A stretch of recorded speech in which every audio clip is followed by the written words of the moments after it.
Welcome back to day 2 of Advent.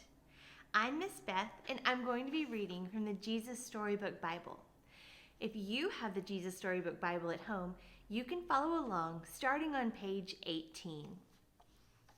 Let's take a look. The beginning, a perfect home. Genesis 1 and 2. In the beginning, there was nothing. Nothing to hear, nothing to feel, nothing to see. Only emptiness and darkness and nothing but nothing. But God was there, and God had a wonderful plan. I'll take this emptiness, God said, and I'll fill it up. Out of the darkness, I'm going to make light, and out of nothing, I'm going to make everything. Like a mommy bird flutters her wings over her eggs to help her babies hatch, God hovered over the deep, silent darkness. He was making life happen. God spoke. That's all. And whatever he said, it happened.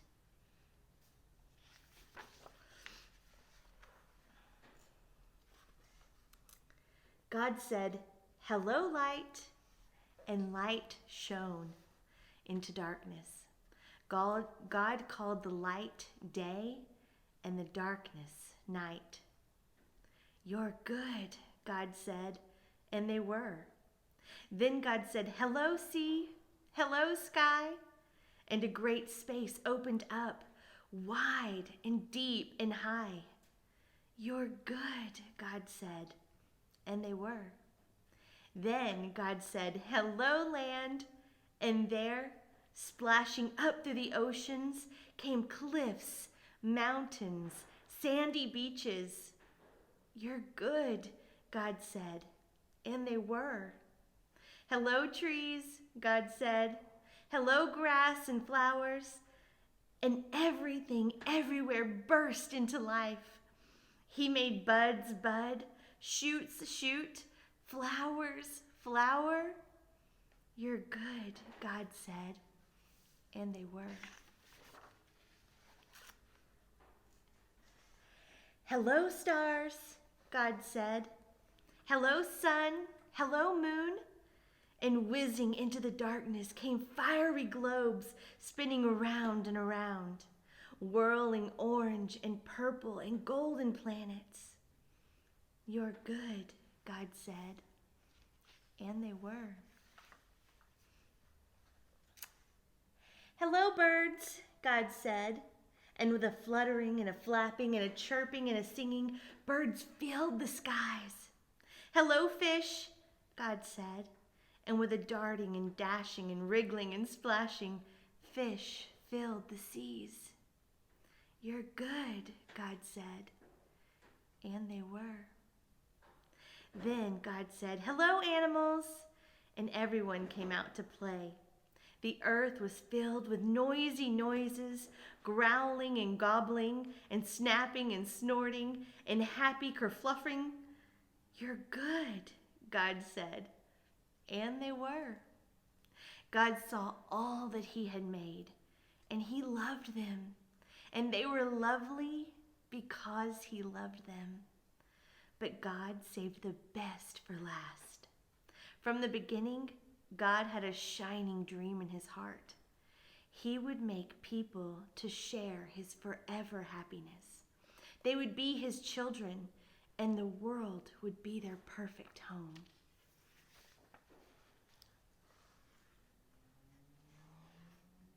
So God breathed life into Adam and Eve. When they opened their eyes, the first thing they ever saw was God's face. And when God saw them, he was like a new dad. "You look like me," he said. "You're the most beautiful thing I've ever made." God loved them with all of his heart, and they were lovely because he loved them. And Adam and Eve joined in the song of the stars and the streams and the winds and the trees, the wonderful song of love to the one who made them. Their hearts were filled with happiness, and nothing ever made them sad or lonely or sick or afraid. God looked at everything he had made. Perfect. And it was. But all the stars and the mountains and the oceans and galaxies and everything were nothing compared to how much God loved his children. He would move heaven and earth to be near them. Always. Whatever happened, whatever it cost him, he would always love them. And so it was that the wonderful love story began. I am so glad you joined me again today. Please come back and see me tomorrow as we continue our story. Goodbye.